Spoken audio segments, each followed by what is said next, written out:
Panibago na namang wanted ang nahuli ng pulisya sa isinagawang manhunt operation noong linggo ng umaga, July 28, 2024 sa bayan ng Gimba, Nueva Ecija.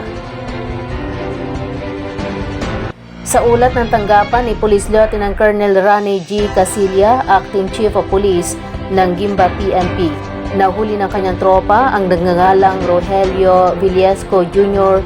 E. Orsame, 37 anyos, residente ng Barangay Santo Cristo, Gimba, Nueva Ecija.